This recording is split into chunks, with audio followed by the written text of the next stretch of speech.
Renaissance ayoka Shilo.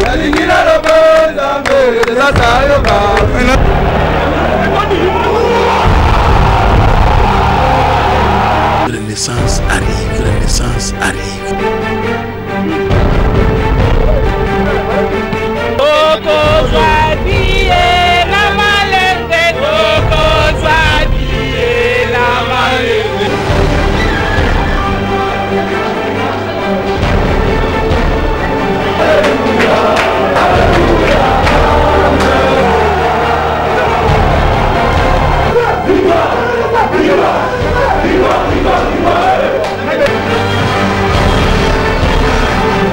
Les autres, c'est que comme il peut marquer les pas.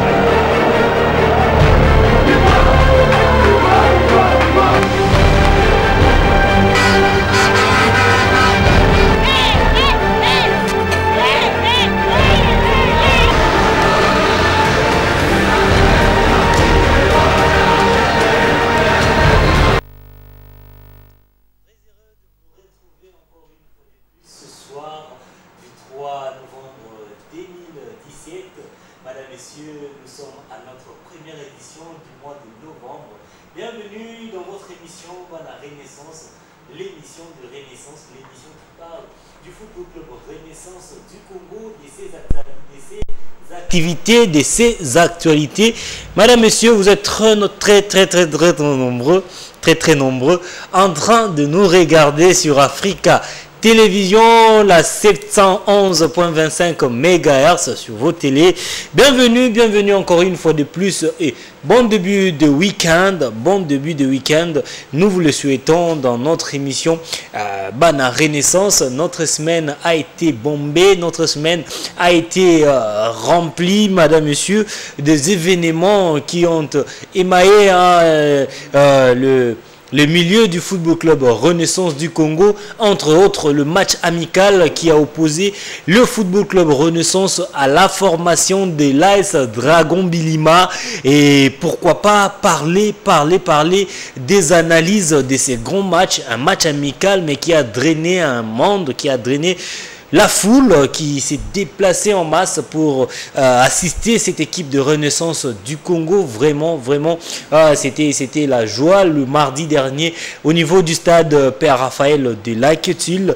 Nous allons vous l'illustrer en images ici dans votre émission Bana Renaissance. Mais avant cela, nous allons vous montrer l'élément comment est-ce que la Ligue nationale de football a procédé à la publication du calendrier de la saison 2017-2018, la compétition à laquelle sera engagé le Football Club Renaissance du Congo. Voilà, la Ligue nationale de football a bel et bien annoncé, publié le calendrier comme nous l'avions annoncé la semaine passée.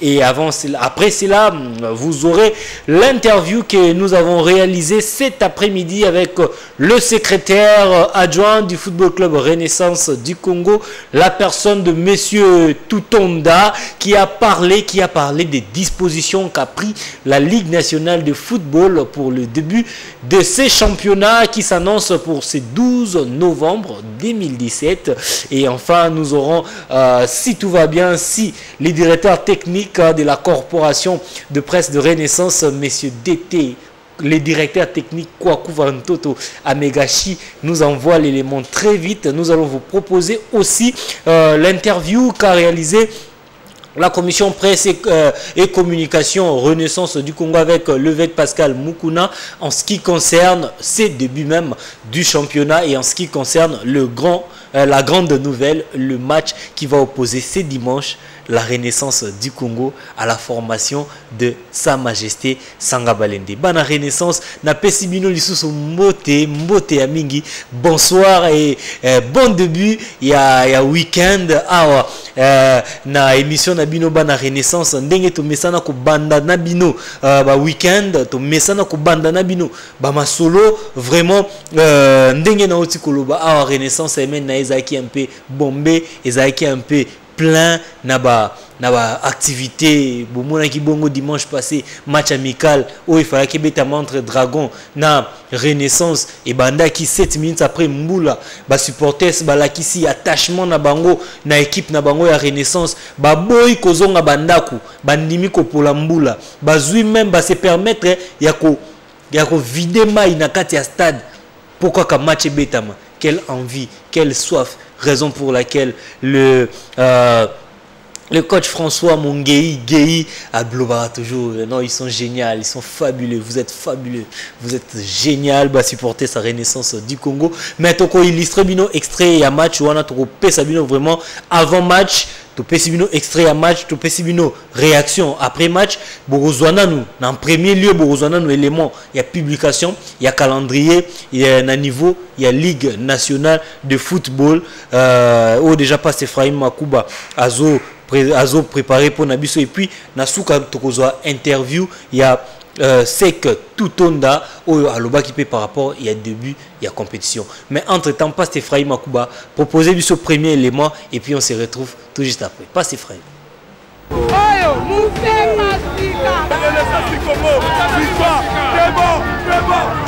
Parlez qu'on a raté. Je dis sincèrement la vérité, toutes les équipes on va écouter la Renaissance, ils vont tomber.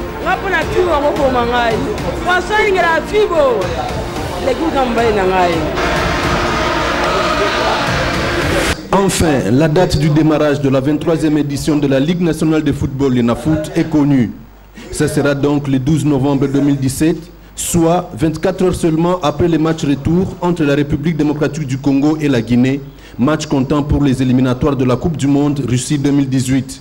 C'était à l'issue de la réunion entre la commission de gestion et les sociétaires de la Linafoot qui s'est tenue à Africana Palace le week-end. Outre la date du début de ce championnat, il y a aussi le format qui a changé. La date effective, c'est le 12 novembre. Vous comprenez, c'est juste un jour après le match que notre équipe nationale va jouer. La formule, c'est que nous commençons par la phase de poule, repartie en 3 zones. La zone ouest, la zone est et la zone centre-sud. Chaque zone 28 clubs, dont 10 de la zone centre-sud, 8 de la zone est, 10 ouest. Là, les 4 premiers de la zone centre-sud vont se qualifier pour la phase de playoff. Le 3 premiers de la zone est, ainsi que les 4 de la zone ouest. Si vous faites le total, nous sommes à 11 clubs. Le 5e meilleur classé de la zone centre-sud et la zone ouest sera repêché pour constituer les 12 clubs de la phase des playoffs. J'espère qu'on a compris. Initialement, selon la formule ancienne, excusez-moi, 2 montées zone est, 3 à la zone centre-sud ainsi que 3 pour la zone ouest. Cette fois-ci, 4 de la zone centre-sud iront au playoff, 3 de la zone est ainsi que 4 de la zone ouest. À cela, il faut ajouter le 5e meilleur classé de la zone centre et la zone ouest pour faire un total de 12 pour les playoffs. Il reste 7. Il n'y aura pas de relégués cette saison. Le 16 qui reste, il rentre dans leur centre de développement et continue de jouer. Il joue pour quelle finalité? Pour que les champions de chaque zone, c'est pas le meilleur de chaque zone, ainsi que le 5e meilleur encore de la zone centre, sud et ouest soient récupérés des 4 qui constitueront le 16 de la saison sportive 2018-2019 qui seront la D1. Donc le 16, retenez que cette fois-ci, il n'y aura pas de relégués. Pas de relégués. Le 16 qui reste, il ne chôme pas. Il continue de jouer dans leur zone. Pour quelle finalité? Pour que les champions, les premiers de chaque zone, ainsi que le meilleur 5e classé centre, sud et ouest, le 4, vont remettre les 12 qui ont joué les playoffs et former la D1 de la saison 2018-2019 qui se jouera dans un championnat national direct. Ce qui fait que du point de vue technique, les clubs qui ont commencé la phase de playoffs, par exemple dernièrement, la phase de groupe dans la zone centre-sud, auront un total de 40 matchs. Ceux qui restent non plus ne chôment pas, ils joueront, ça leur fera un total de 28 à 32 matchs. Nous aurons résolu la question de manque de compétition dans les jambes et élevé les challenges. Parce qu'initialement c'était 3 qui allaient au playoff dans la zone centre-sud, maintenant ça fait 4, ça fait 5 si jamais vous donnez le meilleur 5e classement. Je m'arrête. L'innovation à tous les niveaux et les changements à tout point de vue. C'est le credo de la commission de gestion de la Linafoot qui a interpellé même la presse sportive sur les nouvelles manières de travailler. Sans la presse, ce championnat ne pourra pas avoir sa saveur. Mais aidez-nous aussi, vous avez de la presse. Nous allons ouvrir une période d'enregistrement d'accréditation. Parce que quand il s'agit des matchs de la CAF, vous le faites. Je crois qu'avec la commission de médias, mais je tenais à vous le dire officiellement pour ne pas s'attaquer à nos amis de la commission des médias. C'est une décision de la commission de gestion. Nous allons vous accréditer pour toute la saison. Adressez-nous les correspondances. Vous allez avoir un communiqué où il vous sera demandé de vous accréditer. Et ça sera pour toute la saison. Il n'y aura plus d'accréditation par match. Donc, si vous n'êtes pas accrédité, cher monsieur, ne venez pas avec les cartes de presse parce que les cartes de presse ne donneront pas accès. Mais pour être accrédité, il y aura des critères. Il y aura une procédure plutôt. Il faut écrire officiellement. N'est pas écrit en tant qu'individu, mais écrit sur la tête de votre organe. Parce que nous présumons, vous êtes journaliste et vous appartenez à des organes. De deux, il faut adjoindre à votre lettre, votre pièce, votre carte en tant que journaliste. Une carte de presse. Ok? Et une photo également. Parce que ce sera des badges. Je dis aux amis qui ont des médias des clubs, de grâce, les pratiques qui vous ont conduit à filmer l'entièreté des matchs et aller diffuser ça dans vos chaînes privées, monsieur, la réglementation en la matière est connue de tous, surtout de vous de médias. L'amende, c'est $1 par nombre d'habitants de ce pays-là. Le championnat, le droit des télés sont le droit exclusif de la FECOFA. Donc si vous venez avec vos caméras pour prendre l'entièreté de match et aller diffuser dans vos chaînes, souffrez que nous puissions, saisir la justice. Entendons-nous bien, faisons les choses bien. Il y a des zones qui seront autorisées pour les médias des clubs. Ce n'est pas tout journaliste qui peut aller dans les vestiaires. Quand vous couvrez les matchs de la CAF ou des interclubs, vous le savez, seuls les médias des clubs accrédités auront droit par exemple au vestiaire. Mais vous, accrédité, vous aurez droit à la zone mixte, vous avez à la zone des conférences d'avant et d'après-match. Nous venons de dire au club tout à l'heure que les conférences d'avant et d'après-match sont désormais obligatoires et assorties des sanctions. Donc vous, les médias de club, il faut dire à vos entraîneurs et à vos joueurs, lorsque vous êtes invité à un point de presse que vous n'allez pas, il y a des amendes qui vont s'en suivre. En conclusion de cette réunion, les participants se sont entendus de se retrouver à chaque fois que les besoins s'imposent pour chercher ensemble des solutions. Merci beaucoup à Depol BA que j'en profite pour souhaiter mes joyeux anniversaires. Joyeux anniversaire à vous, Depol BA. Alexa Atanaya, il est toujours là pour nous aider à vous produire image qui toque au moment la réalisation qui toque au moment à la télévision. C'est Depol BA, vraiment un grand joyeux anniversaire à lui. Te remercier Pona image ou tu proposé Bissot. Il y a réunion technique déjà, réunion et salamaki à niveau il y a l'Inafoot. On a beau reconnaître visage à secrétaire général Emmanuel Kandé Nengazaki Koloba par rapport à la disposition et à Sika ou Ezouami. Alors, la Renaissance, pour être bref, tolingi to me demander excellence. Nous Renaissance, c'est ce que nous bunda qui pendant longtemps nous nous sommes battus pour que obtenir excellence dans niveau de la Ligue nationale de football. Renaissance du Congo, aïe, il veut apporter du changement. Il y a eu plusieurs saisons où il s'est joué dans l'Inafoot. Il n'y a eu aucune saison ou aucun comité où Ayaki n'a pas initiative ya kuluka ko bouleverser makam. Renaissance aïe ya chema makelele. Oh bochaka makelele, Renaissance a chema makelele. Voilà ce qui se passe. Cette saison ba aventure vraiment ezala troti. Sanction et ozala makasi. L'Inafoot to moni comité ba che eza responsable et ba lingi ba me sérieux na niveau ya Ligue nationale de football. Et aussi na peine biso ba supporters tous ala vraiment sérieux, tous ala correct envers ba agissement na biso. Boyo ki ndenge ba lobby par rapport d'abord ya calendrier. Ligue nationale et au Betama 28 clubs ndenge zalaki. Mais changement et continue à niveau ya playoff. Liboso la club et bandai ko kende 8 na playoff et beti aller-retour comme 14 journées. Ce qui vous calculer nombre de matchs. Na phase classique, botoza 10. To beti aller-retour droit 18 matchs. Na playoff, toza 8. To beti aller-retour et sali 14 matchs. So sali 18 plus 14. Et zo pesa yo lokola 32 matchs. Or c'est inconcevable.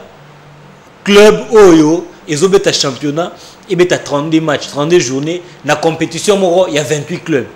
Inconcevable.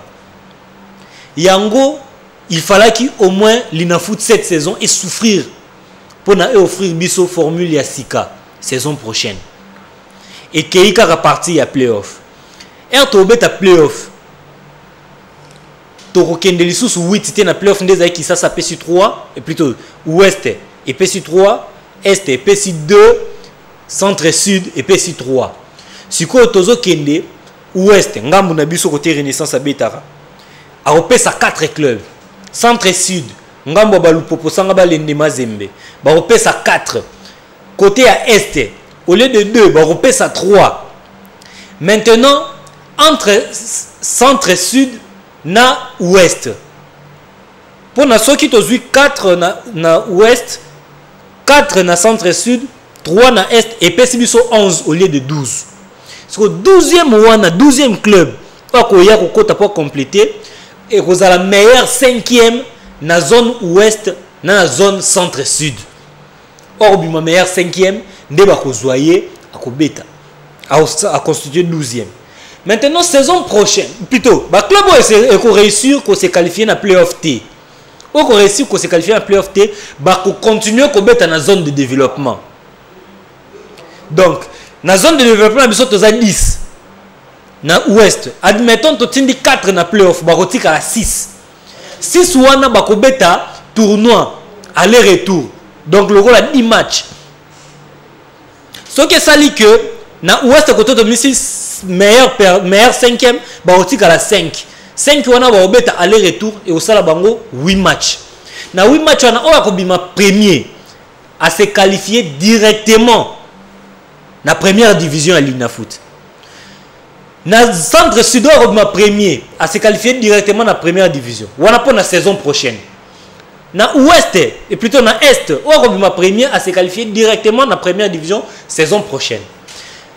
Maintenant plus 12 on va déjà qualifier dans la playoff. Barosala le rôle à 15. On a la saison prochaine. On a le playoff. On a ce qu'on peut mettre la saison prochaine. Barokoma 15. 15 on a Tobaki c'est le champion de la Coupe du Congo. Aye a sali 16e qualifié. Bakoki 16 saison prochaine. Likambo to beta playoff et zali susu T.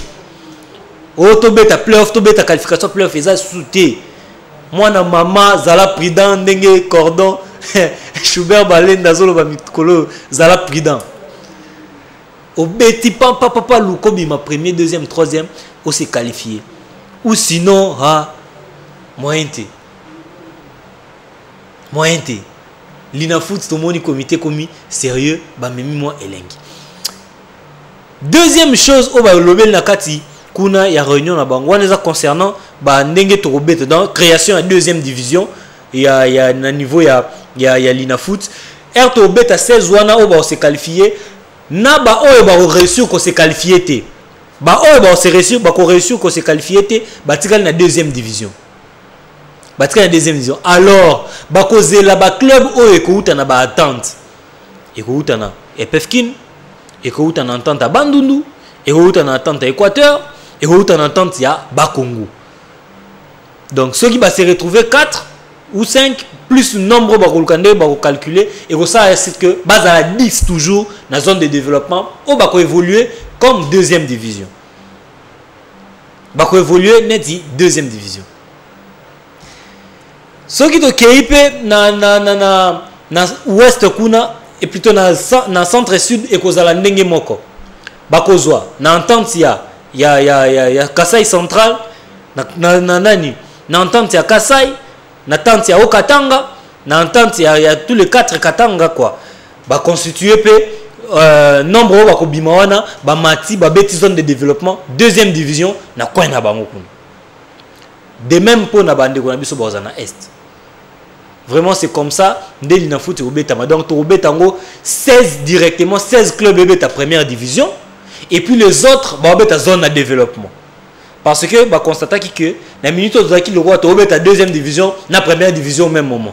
Alors, le système est commis, tu as la première division directement, la zone de développement est la deuxième division. Je pense, explication est assez claire pour te comprendre. Alors, deuxième chose, il y a média. Il y a presse, accréditation. Alors, tout ça est belé, bande quoi presse, basé belé, mais marteler plus sur bande quoi presse, il y a club. Sengi kokoma officiellement na ligue nationale. Bo komi, bo adjoindre lettre nabino na ba pièce, il y a ba journaliste, liste pièce ba journaliste. Et kotikuna na ba photo passeport et kotikuna et ko permettre à ce que ba pesa ba accréditation na ba journaliste nyonso parce que journaliste à club on en a besoin à côté na vestiaire à quitter na zone neutre à ça la ba interview na kati parce que ba ko organiser ba séance il y a ba conférence de presse alors et ko senga ozala accrédité posal oyo ozala na accréditation tu cours derrière quelqu'un pour ya au côté na stade oya pour ozora ba interview. Vraiment, je suis désolé. Et aux allés sous les KT, on sent du sérieux vraiment avec le comité et la Ligue nationale de football. On va prendre le deuxième élément de notre émission avant Toyamba inviter Nabiso. Passe Ephraim Makouba.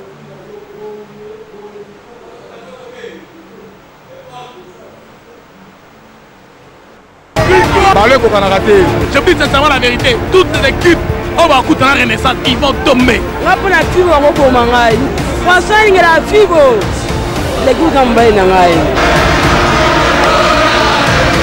Nazo rappelé que vous êtes secrétaire, il y a équipe, il y a Football Club Renaissance du Congo, mais vous êtes vraiment habitué à médiater et l'okonini et même mieux les la télévision. Bon, la télévision justement parce que les championnats ils ont banda les 12, c'est connu de tout le monde. Mais particulièrement, je voulais insister sur le fait que lors de notre dernière rencontre Nabatu à l'INAFOOT, la l'INAFOOT a dévoilé sa feuille de route. Feuille de route où nous avons comporté ma décision et belé bazoui pour un bon déroulement du championnat. Alors, il est un devoir pour Nabiso, pour vulgariser ma décision n'est pas ma supporter, de sorte que tout quoi n'a pas mitambo. Voilà, est-ce que les supporters tout balingaka ou balandaka Renaissance du Congo déjà en contact ou soit pour expliquer point oyo et même lelo ou les canaux télévision pour expliquer. Bon, je vais commencer par le premier point. Lors de la dernière réunion, ils ont annoncé le début du championnat le 12 novembre. Je crois que d'ici là, le championnat déjà est Kobanda. Mais par rapport à y a championnat, il y a une série de mesures où il y a des supporters, ils ont tout d'abord les 3 zones de de développement, la zone Est, la zone Ouest et le centre-sud. Donc, cette année, contrairement à l'année où il y aura 4 équipes. Dans la poule Nabiso et Kinshasa, il y a poule Ouest, il y aura 4 équipes au Yondé, Bakobima. Dans la poule centre-sud, il y aura aussi 4 clubs. Et dans l'Est, il y aura 3 clubs. Ça fait au total 3, ça fait 11. Donc, cela veut dire quoi? Dans 11 wana, on va ajouter d'autres clubs. D'autres clubs qui s'ajouter parce que la Lina Foot, il y a Mbaloyo et que c'est joué non pas avec nombre de Yebaki, mais c'est avec 12 clubs.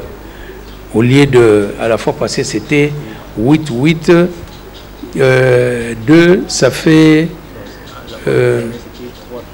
3, 3, 2. Donc maintenant, à Ouattoukobimisa 4, na poule centre-sud, Babimisa 4, et na Est, Babimisa 3 clubs. Le meilleur perdant, va récupérer le meilleur perdant cette année. Toyokani Naba, dirigeant Yalina Foot, qu'il n'y aura pas de report. Et le calendrier a tenu compte de la date FIFA, la date CAF, ce qui fait que, à report et cause à la T, violence zéro, c'est-à-dire que la violence ne sera pas tolérée. Et par rapport à ça, les responsables du stade de Martyrs ont suivi la disposition. La disposition est allée la disposition est allée que il n'y a plus question de vestiaires où il y a des rings, où il y a des clubs. Ce qu'on a délégué, c'est-à-dire aux yeux aux recevoir, au Kozala, dans vestiaire A, l'autre équipe sera dans vestiaire B. Donc, les discussions les sauter, où il y a vestiaire boutou, non. Il n'y a plus de débat autour, il y a vestiaire. Et puis, en même temps, au niveau stade des Martyrs, va créer un corps, il y a stadier. Tout Tamboula, Mikilebele, en Afrique, c'est comme cela. Les stades, Azanaba, stadier naïe, où va assurer sécurité. Et d'ailleurs, par rapport à ça, c'est-à-dire en secondaire, il y a la police, une police spécifique, spéciale, pour le stade de Martyrs. Et vous avez soutenu que la police moko boye, baoutani, basangani na tongo, non. Il y a une police permanente qui sera au stade. Il y aura des OPJ qui seront là pour aménager un lieu de détention. Moutou akoya kotia mobulu, ba verbaliser ba entendre pour ba tindie na parquet. Et il est même prévu à la longue ba audience foraine où ils allaient que salama na katia stade. Donc les supporters doivent déjà être prévenus. Tant que na ndako on a côté la match luka ozonga na kimia au lieu que ozala okoya na mitambo elike. Et puis maintenant ba stadia ya ba club. Ça je parle pour en ce qui concerne le stade de Martyrs où les dispositions sont prises. Ba stadia wana ils payent leur billet et il faut bazala na ba gradin. Je n'azolo bango bien. Les stadiers de club bazo quota au stade de Martyrs pour justement faire le travail d'encadrement ya ba supporters na bango na ba gradin ba fouti ba billet na bango. Ce n'est pas que ouye sans billet ouye kotia mobulu na porte bako kangayo et on va te considérer comme étant montagne kotia mobulu bako verbaliser yo et on va vous envoyer au parc. Année oyo et l'équipe il y a eu quand même des amendes oyo to futa et pratiquement biso na baninga ya DSMP toza penza na likolo parce que la Renaissance a totalisé $80 000 yabamande. Et papa a eu yakolobango na ba descente à Salaki na ba commune partout, mais la Lina Foot a sali biso grâce à réduire le montant de moitié, donc 50% de foota pour essayer un peu d'alléger le poids de la club. Donc, ce que divisé par 2, 80 divisé par 2, ça fait 40 000 $. Zone neutre. Il faut dire la zone neutre. Aucun dirigeant à Gogoleka, à part la zone neutre. Aucun autre membre à Gogozwanzela, il y a zone neutre. Zone neutre, ils allaient pour il y a stade. Et puis, les policiers, ils allaient commis pour la sécurité, pour sécuriser le match. Nous avons causé des dégâts au stade. La Tata Raphaël, les dégâts et qu'on a réparé. Et qu'on a réparé. Les dégâts qu'on a réparé. Wana baloba qui ont vraiment bazobeta c'était pour que les dégâts ils allaient réparer. Bon. Et puis un autre point, un point très important. Ils allaient que l'équipe ils allaient engager dans playoff. L'équipe wana et la Coupe du Congo. Parce que l'année prochaine, il va exister au sein de la Linafoot 2 divisions. Le club où il va playoff est déjà automatiquement qualifié pour la première division de Kolanda. Et puis, vous allez compléter dans le club où il va continuer le championnat. Parallèlement, il y a playoff. Il y a des dispositions par rapport à l'entraîneur. L'entraîneur doit être détenteur. Il y a licence A. Les adjoints peuvent avoir la licence B. Réunion technique. Réunion technique, innover dans le stade de Martyr 2 heures avant le match. Local, on a déjà aménagé. Donc, il faudra que réunion technique et que il y a pas, ça ne sert à rien qu'on remettre en cause la mesure Oyo, Baninga Bazouaki. D'ailleurs, nous venons d'apprendre que même la grande commission, Bengisi, à partir de la semaine prochaine, la réunion à niveau de la grande commission pour justement réduire la violence 0. Ça, c'est un premier point. Deuxième point, je pense que les supporters, Bamouni Moussala, Papa Sali. C'est un grand travail. Il y a achat, il y a des joueurs.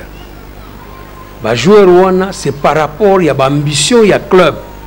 Parce que l'ambition, il y a club, il faut tout zonga en Afrique. Aujourd'hui, je crois que Togo a déjà plus de 12 joueurs expatriés qui doivent avoir leur salaire et même les joueurs na biso peuvent avoir un salaire. Pour que tu zonga en Afrique, il faut la motivation, il faut la prise en charge. Papa Sali, Oya Sali, mais les supporters doivent maintenant se prendre aussi en charge. Parce que le jamais sans vous, et coucou Zalaka slogaté, jamais sans vous, jamais sans vous. Mais il faudra maintenant que tout le monde, effectivement, que les supporters, prendre en charge l'équipe Nabango. Chaque match, ils ont bétama. Et que c'est un déplacement à l'extérieur, il peut arriver que tout soit billetté et pas il y a gouverneur de la ville. Il faut que nous soyons à mesure, tous assumer. C'est ainsi que la semaine prochaine, il y aura une rencontre. Et que le Kawa et pas il y a papa, des gens qui veulent bien soutenir le club. Batouana, Bakoya, ils vont mettre en place leur organisation pour que vraiment tout le monde a participation na bango. Où ils allaient en dehors Yamakambo. Ça ne concerne pas la grande commission. Ils allaient structure Moko Yabatou. Il y a des partenaires qui sont là pour justement soutenir l'action. Il y a comité. ils ont un comité parallèle. Les alités que Koya et comme Makambo Belé, non. Ce sont des volontaires. Baoumo, Barouye, Baroupé sa dénomination. Ceux qui sont membres d'honneur, ceux qui sont partenaires, je crois qu'ils seront convoqués et ils peuvent passer par nos journalistes pour que Bayeba, ceux qui veulent participer, on va afficher les numéros dans différentes émissions pour permettre que Batouana va se manifester pour que va soutenir le club.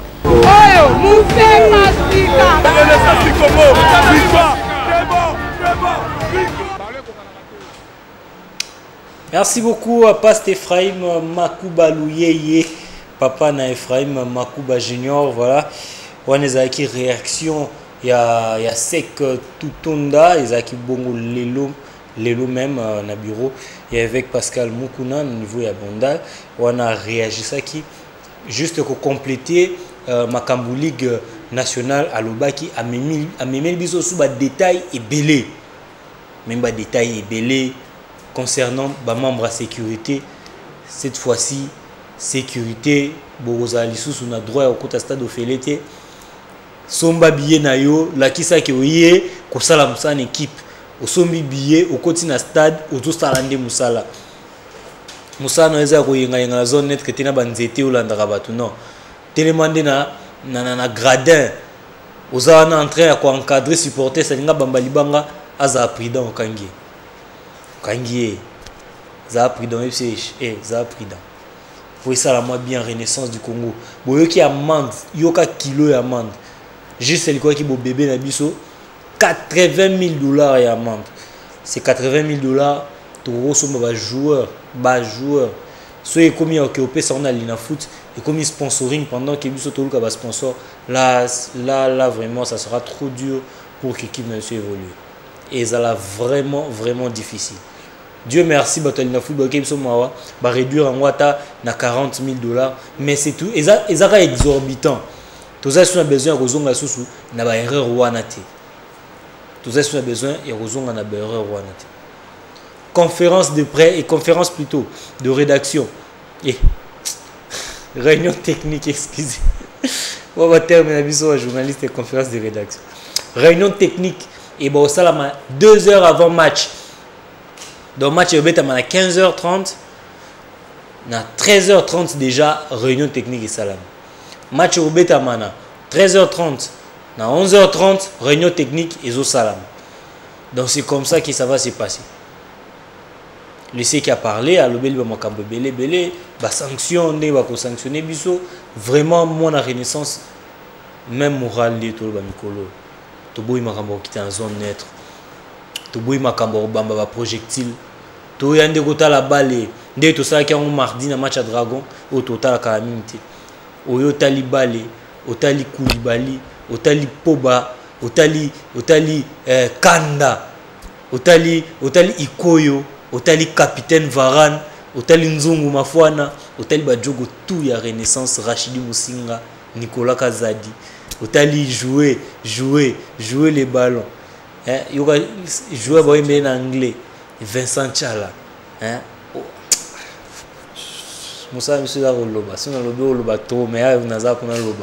Vraiment, je vais prendre ces communiqués.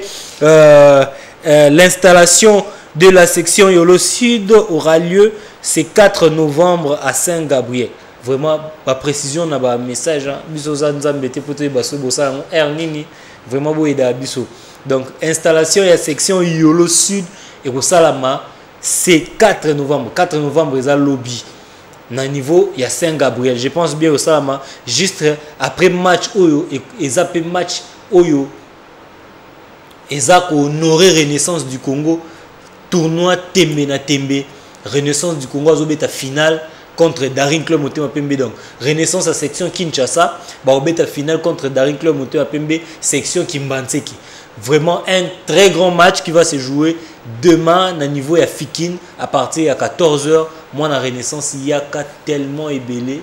Il y a qu'à vraiment ébélé au soutenir l'équipe Nayo. 30 millions de francs congolais. Donc équivalent à $20 000.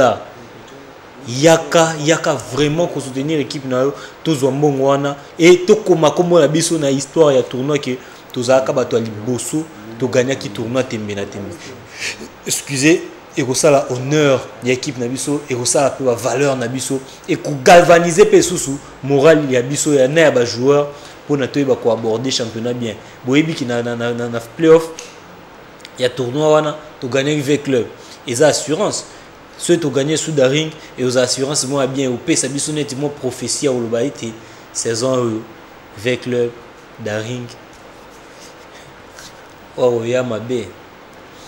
Ici sur ce plateau j'ai deux invités au baouti na section Lemba. Il s'agit bel et bien de monsieur Patrick Makambo, intendant et à section Lemba. Bonsoir Ndeko Patrick. Bonsoir Joyce. Une santé après une semaine pas match amicaux, pas tension dans le stade tout et tout, bamboula bêtement trop santé n'est. Ouais, santé moi mouki. Moi bama ya malili to mela vraiment. Si vous mouki moussouki. Bama ya malili to mela ça net moi banjine quoi. Voilà. C'est une publicité hein. Problème vraiment exaté. C'est une publicité. Ouais, na mupandi na ye nazana ndeko Bilé waza bongo trésorier ya section Lemba toujours. Bonsoir ndeko Bilé. Bonsoir Joyce. Nene santé hein. Oui, quand nous sommes comme là, donc santé ça va. Ouais. Santé dans les bons on a kosolana yo vraiment un peu moins trop les lopos avec Djogo thème un peu de la match à Renaissance contre AS Dragon. Mais d'abord par rapport il y a intervention il y a ce Tutunda en ce qui concerne la disposition au Ezwami na Lina Foot. D'abord concernant membre de la sécurité ou comme obligé à foutre à billet pour musala. Est-ce que c'est une bonne idée parce que bango bazoya ko aider Lina Foot à organiser un match bien ba ko foot sous ba billet. Est-ce qu'en retour Lina Foot au foot à bango? Bon, merci la parole. C'est une bonne idée pour nanga na CP na makasi et pour aider biso vraiment na ba stadier ba sa musala comme il faut. Mais bon dépenser. Oui, il faut pas dépenser. Tout beau union ça sera gratos. Ba foot à mon na bango ils ont contribué pour l'équipe malgré qu'ils ont contribué physiquement mais financièrement et aux ala bien. Donc décision là pour nanga na voter en ils bien makasi musala ça na mini pour muto abimisi mbongo billet pour ça musala on a la souci na ça musala makasi. Mais c'est que d'une part à côté si mbongo na Lina Foot de ces mêmes part à aider sous Lina Foot à organiser match na bien ou échapper quelque part na ou échapper na mon qui na question na ngai. Est-ce que Lina Foot a foot à bango parce que bazoya pour rendre service na Lina Foot pour organiser ba match bien pour que ba casse ezalaté pour que ba désordre après match ezalaté ba makamyo soto mosango mona mabe ezalaté bango ba koya ko sunga Lina Foot en retour Lina Foot a foot à bango. Bon sobi to bien en retour Lina Foot à bango eza moi passe pour aider biso ndena lobi muto asombi billet et que sali musane malamu mingi encadrer ba tout bien casse des ateliers ni des ateliers et lelo so ali bakota gratuit et que ba c'est musa bien te ba casse des ali équipe doit subir tout pesa ba manda ba likolo ozomona ba manda on ezole quand même combien oli na foot bango na ba manda biso do foot ba ozomona eza passe mi et que so ba foot bien na bango musa esa mi bien eza bien ba contribuer pour na biso moko eza contribution et que nous les athées marambeke en bonne uniforme donc ils a bien ma place. Donc d'une part va contribuer pour la Lina Foot, de l'autre part va aider Renaissance à éviter ba amende. Mais ils ont dirigeant équipe, aux dirigeants football, aux dirigeants vraiment il y a équipe, une grande formation et au bet taper niveau et l'écolo niveau attente comme première division. Donc c'est pas peu. Et comme il a pas équipe na yo il foot ba amende. Que moi problème au boy baba taxa moi amende mon robot et au foot. Oui, pourquoi pas. Tant que vous équipes moi la première division de l'Obi, il y a un niveau d'écolo et comme la biso déjà. Et moi mais biso tu éviter plus tellement que tu auras temps pour éduquer bah supporter na biso. Donc tu auras vraiment temps et que bah tu belé bah tu vas présider belé moto akoya assez désordre na match akei na ye mais moto subir les équipes donc obimisa ba mbongo ça la passe siko na ngai nde otala na caméra olobela ba supporters ndenge nini esalaka pasi ko etango bino ba dirigeant lezo mbongo wana futa ta joueur prime ozwa ngo oke ko futa ngo muntu mo avandine ka aboui juste parce que benga ngo amande o repesa et le esalaka bino ngali mo expliquer ce que ba supporter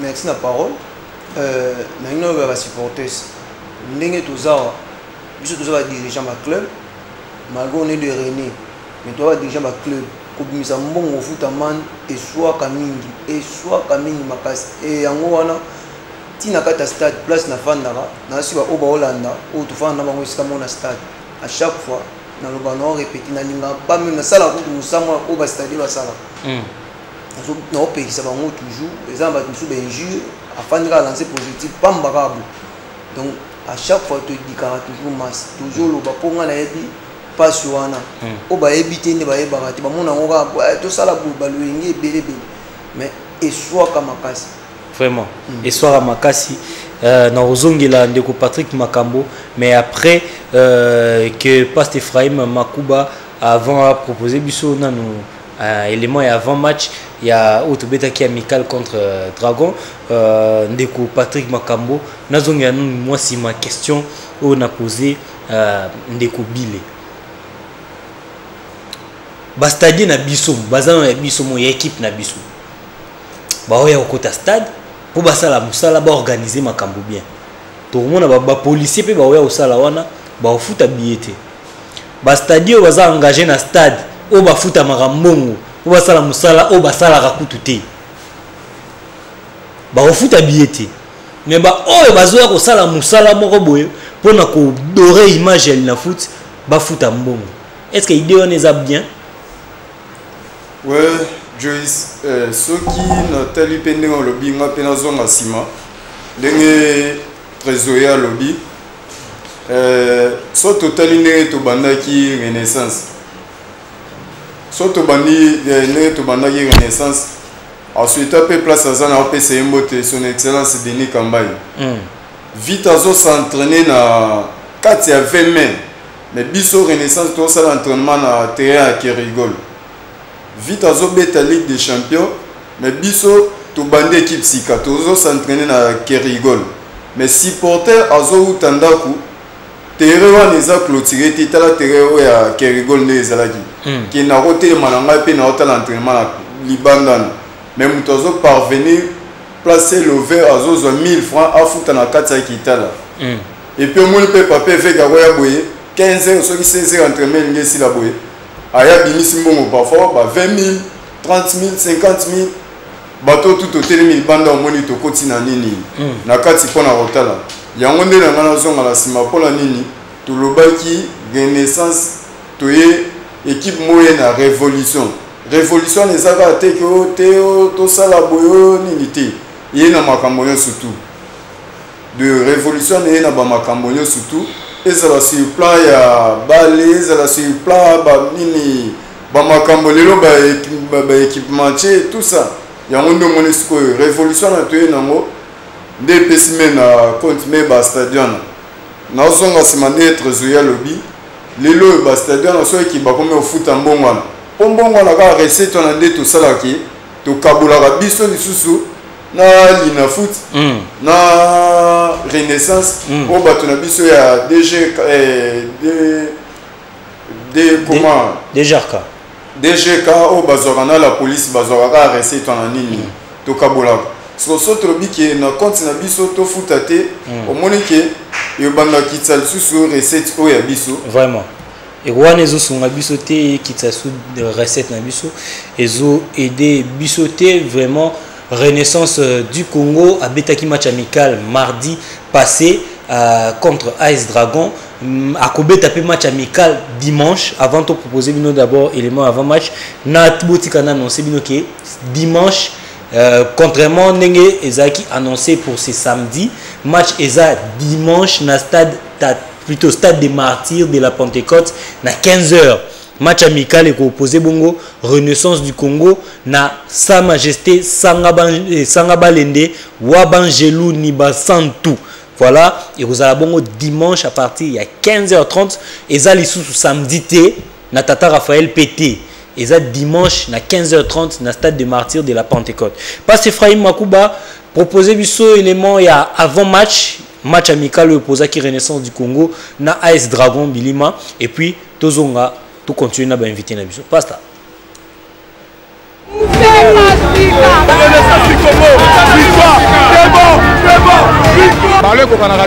Je dis sincèrement la vérité, toutes les équipes on va écouter la Renaissance, ils vont tomber.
Je dis sincèrement la vérité. Toutes les équipes, on va écouter la Renaissance, ils vont tomber.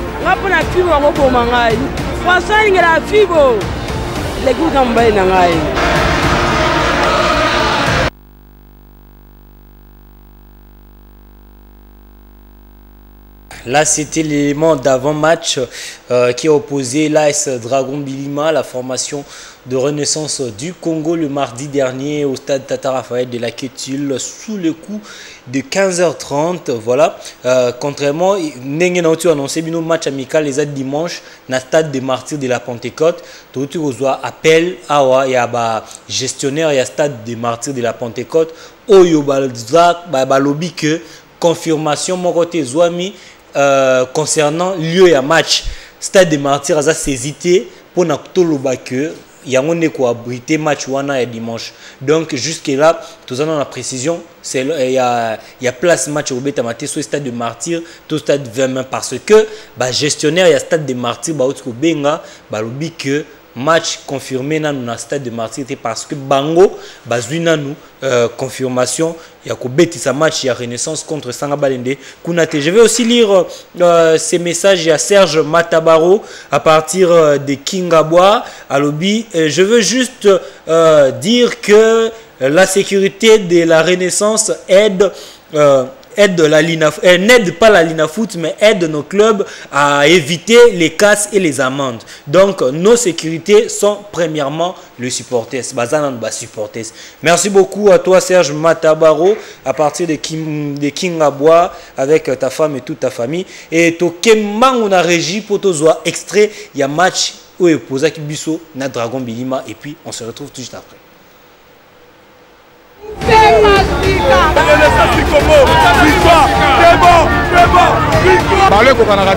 Je dis sincèrement la vérité. Toutes les équipes, on va écouter la Renaissance, ils vont tomber.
wana extrait et juste extrait il y a match wana tobetaki mokolo ya mardi na bandeko na biso ya Dragon et bomoni bongo l'unique but de la partie qui était signé Vincent Tchala au Rodé wazabongo togolais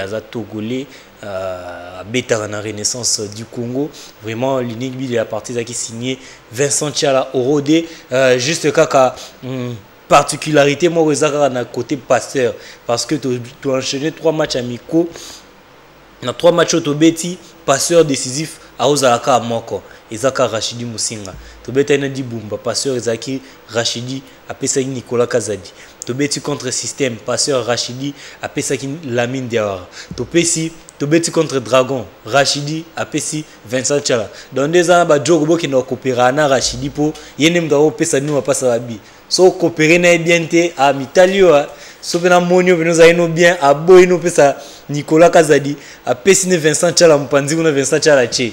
So katele pe moi 10% na prime na mitalio pour ba passe babi mikoleze pas Rachidi Musinga Kwamambu que je salue vraiment, que je salue avec toute l'équipe du FC Renaissance du Congo, le staff technique, coach François Mongei Gueyi, le coach Daouda Lupembe, joueur Nabiso ya Renaissance du Congo, Varane, Nzungu Mazoa, Nicolas Kazadi, Rachidi Onototanga, Baïde Djombe, doyen équipe Naminto Ezayo, Baïde Djombe, Boka Shadrach, Djogonion sur Renaissance, Botkana Cité Pataka Lombodi, Bamilimo, qui va assister biso na match wana. Vraiment c'était génial, c'était fabuleux. Mais ndeko nabanana ndeko bilé pour yaza Djogo na beta beta betani moi solo moi trop concernant match wana un peu dans 1 minute 30 secondes. On met un peu analyser match wana sur le plan technique. D'abord Renaissance du Congo azaki likolo ya Dragon sur na Mupanzi à possession des ballons. Et ça dû à quoi? Milieu du terrain d'abus ils ont conservé ballon makasi ou soit tozaki ka garder ballon après juste attaque et contre et AS Dragon. C'est la parole. Renaissance du Congo jour on a surtout tobetaki ezaki te que contre-attaque na bango ou bien perdre ballon te biso de construction banana si et puis na première mi-temps tobete plus milieu na biso un peu costaud tobetaki wana.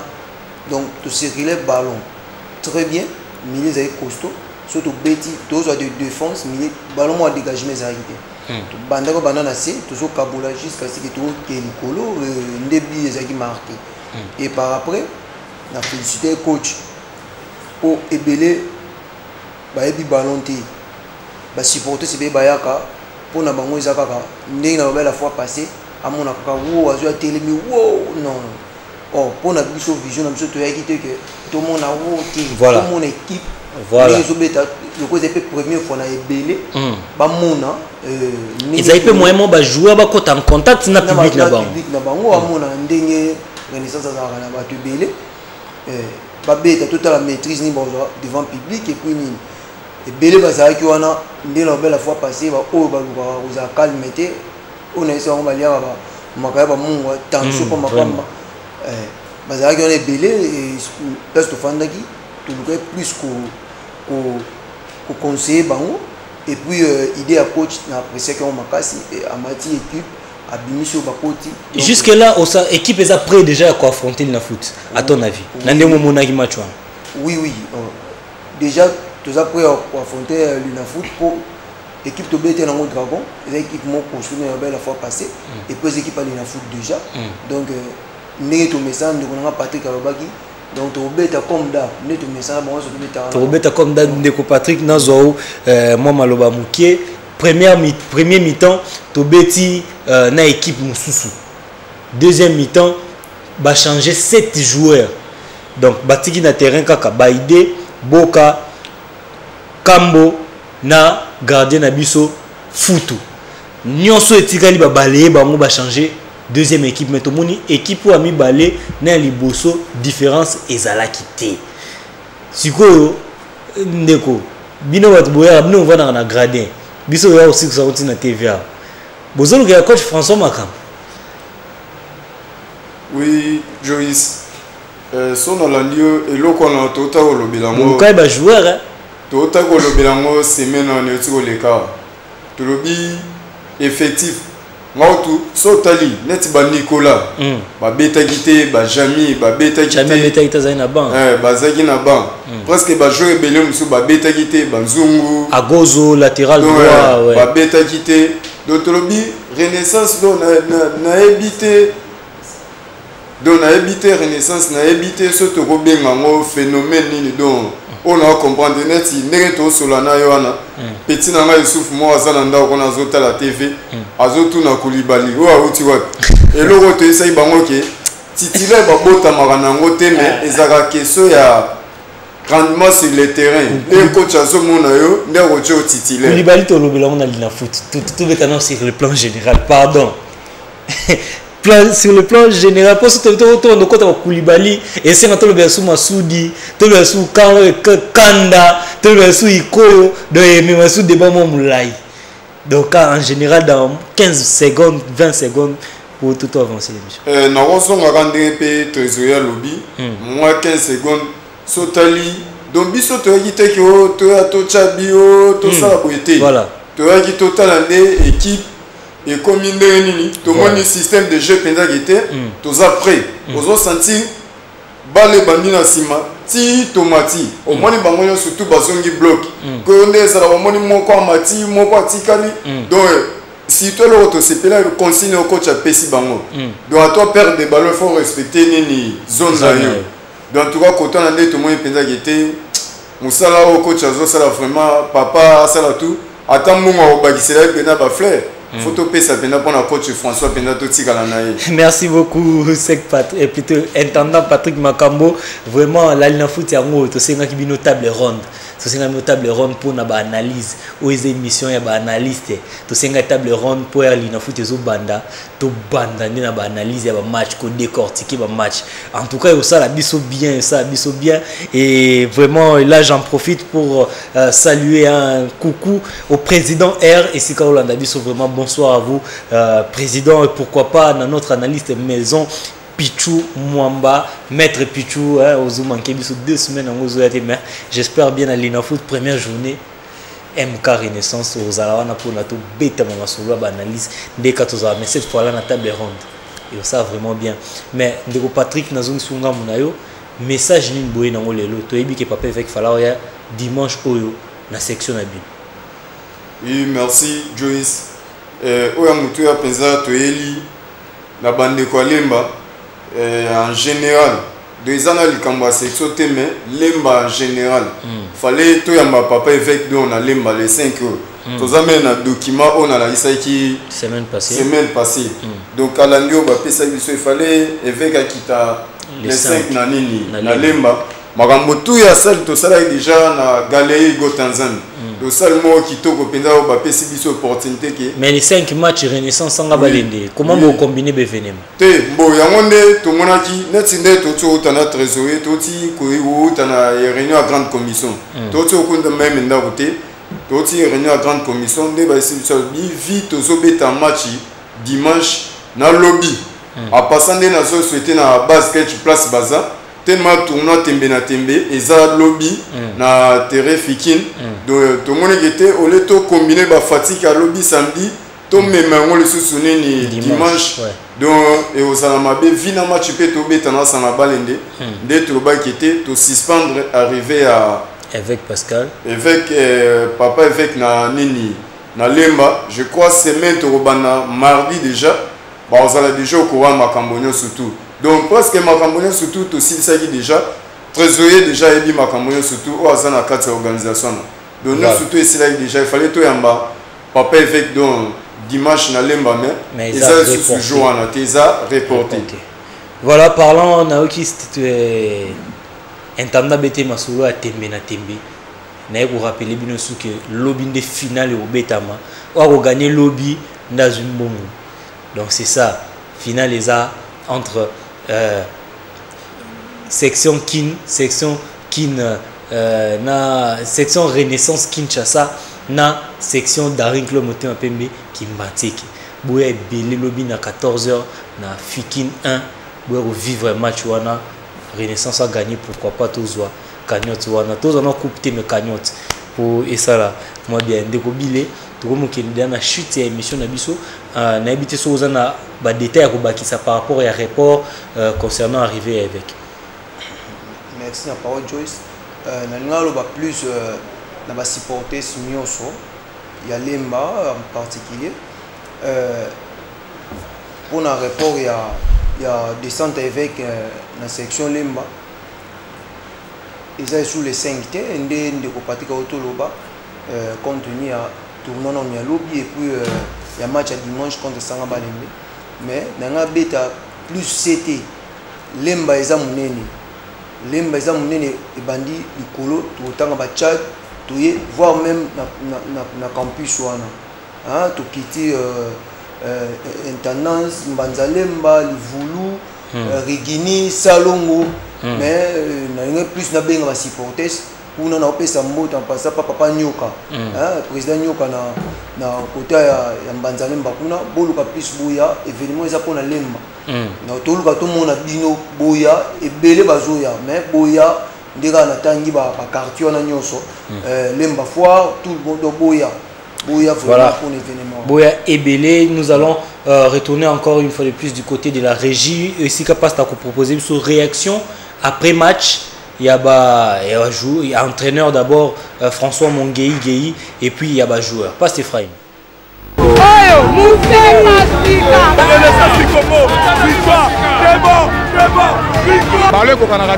Je dis sincèrement la vérité, toutes les équipes on va écouter la Renaissance, ils vont tomber. François il a fibo. Les goûts oui, on savait que ça allait être dur. Parce que les joueurs ont beaucoup accumulé cette semaine les entraînements. On l'a senti, ils étaient un peu lourds. Ce n'est pas des excuses, mais la première des choses c'est de gagner. Dieu merci, nous avons gagné, mais on a encore du travail à faire. Parce que demain, il y a deux groupes. On a gagné aujourd'hui, mais il y a beaucoup de lacunes. Beaucoup de lacunes qu'on a vues, qu'on doit corriger avant que le championnat reprenne.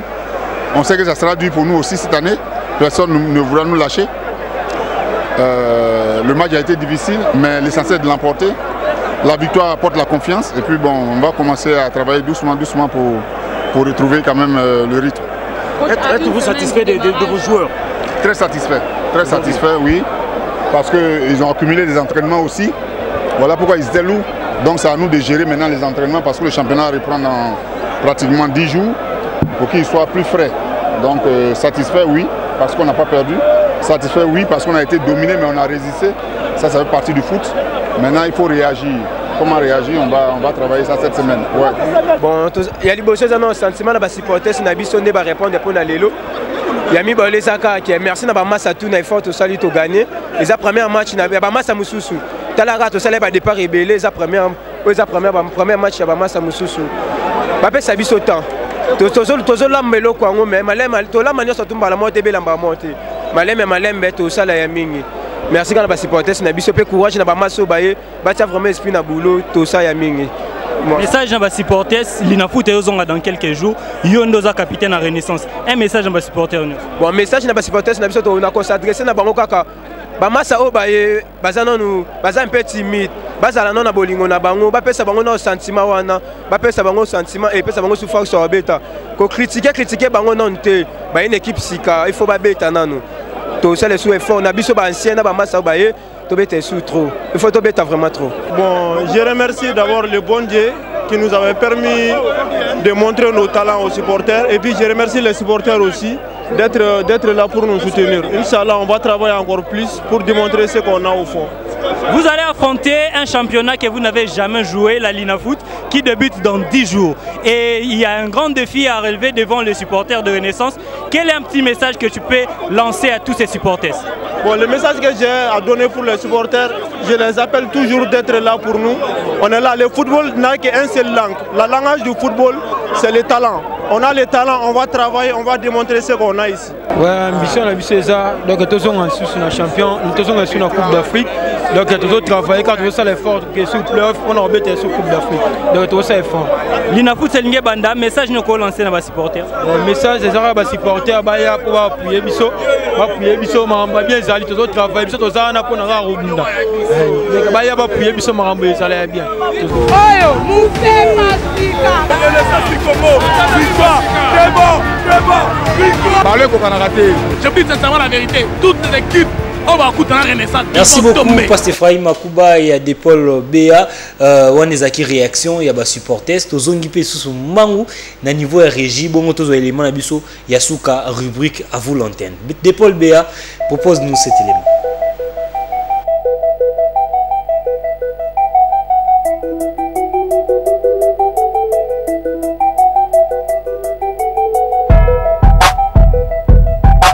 Bon, ngai comme na ja na fani na kakokolo na za section kakokolo.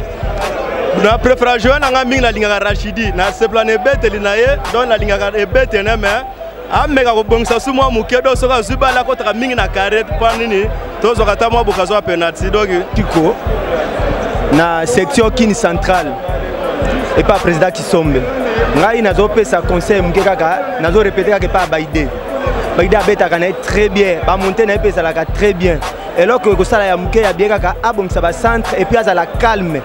Ya que centre nae ayeba azopesa ndeko na centre ndenge nini na ndenge très bien pour que ce qui a bon ici centre et sili et puis à la maîtrise na ballon nae et sili na pesa kaka conseil bon. Comme on a David Kalumba na va na Ngalima dans la section ya Ngalima conseil na repesa juste na gardien na biso azala juste trop pris aïba vraiment que ça la biso ya bien ali yo ka par rapport ya ba onyo sotozolo nda bilobe là ya ba équipe mususu quoi. Merci beaucoup vraiment. Répond au nom de Guilain Lutuba naza vraiment René Amakila naza section ya Bandal. Bon en tout cas conseil na repesa bango en tout cas bazaka ini l'équipe na biso baka conseil entraîneur baza ini en tout cas équipe aux Kitoko Kokolo na la section à Kokolo il a connu qu'on peut ça conseil pas à jouer kaka OD na biso nani ba idée ba monter na donc moi défense mukeza na ba centre après ça rappeler comme arabiété ameka ko bongisa moi muke ba centre ne on a ba monter na peut abetaka bien mais ba centre à salaka il faut ça ba centre ekomaka comme on a Joseph Algérie langa la mola le premier banga yaé sinon même moi na faire conseil bon on appelle ça plus conseil na Boka na dans disons Dibala azo percé bien mais à ça la centre à temps et puis Afrapaka mais c'était bon joueur azo appelé ngai Monson Lutonadio comme on a papi dans la section matete maintenant un peu de conseil à faire ça on peut toujours conseil na petanga Varenne a dû charger équipe as capitaine en tout cas ndega sala kana ebike a se multiplier à se maintenir toujours en forme à la charge équipe conseil na pesa ngwana à prendre conscience. Merci beaucoup, merci beaucoup à Depol Béa et à Pasteur Ephraim Makuba.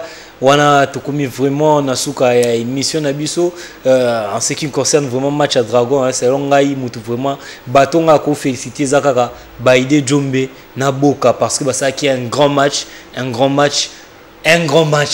ah, bah ça qui est vraiment un grand match contrairement à tout ce qui s'est dit vraiment ces deux joueurs bah ça à féliciter. Je vous salue là où vous nous suivez Baïdé Djombe et Shadrach Boka iska bozo nabiso tout comme nasuka ndeko Patrick Makambo.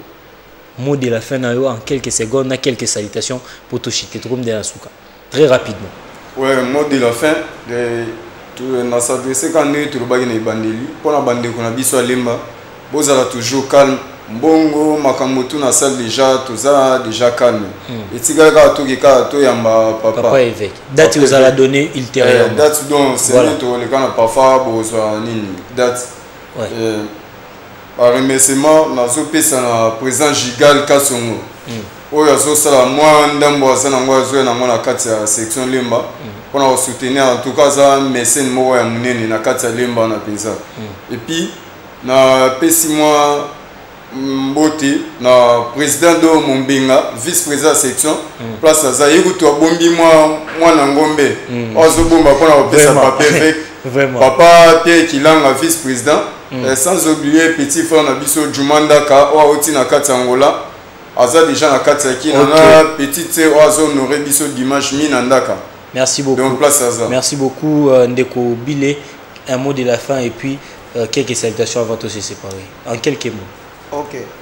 Mot de la fin c'est ça dans Oloba comme dans hôtel Oloba même nous va supporter ce Nabiso pour payer sa renaissance temps. Le dimanche toke ne total bango lisusu. Total lisusu comme payer sa temps butala équipe ya munene makasi do le bébé les athées. OK, quelques salutations très rapides. Salutations na pesi na madame Nadine Zitakera et les deux bébés Fibo na Made Bovandai et Pamouyou Joël Atoussi na Sofako Igo et Raf Rocky Moudinga et Aris Nimi na Anto la mère de Fefe à mon père Joseph Mpeti à Fleury Fibo na Pangi sans oublier président Ezekiel Boutiti. Parlant du président Ezekiel Boutiti, tu peux s'appeler Mbote, na président R, tous les lara na combat président R parce que ban la Renaissance Baza besoin table ronde pour une émission na bango. Quelques salutations à Papa Mbonzambe à Mombele, on a office national, il y a café ONC na limité, Papa Landou José na Bumbu et Papa Jean-Paul Fibo na Office national du café, il y a Vanabon à Lemba, Gauthier Ndombe, RTVS 1, Offred Ngoma, et pourquoi pas Aya Nene Masanka. Je vous dis au revoir. On se retrouve la semaine prochaine avec le même plaisir pour un nouveau numéro. Bye.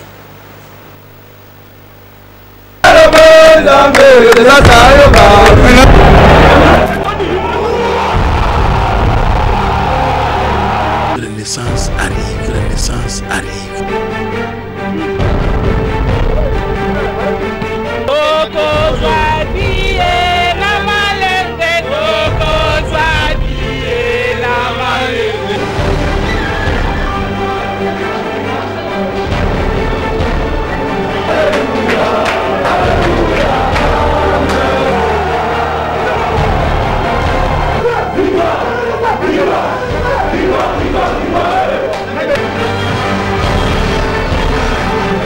Les autres, c'est que, comme il peut marquer les pas.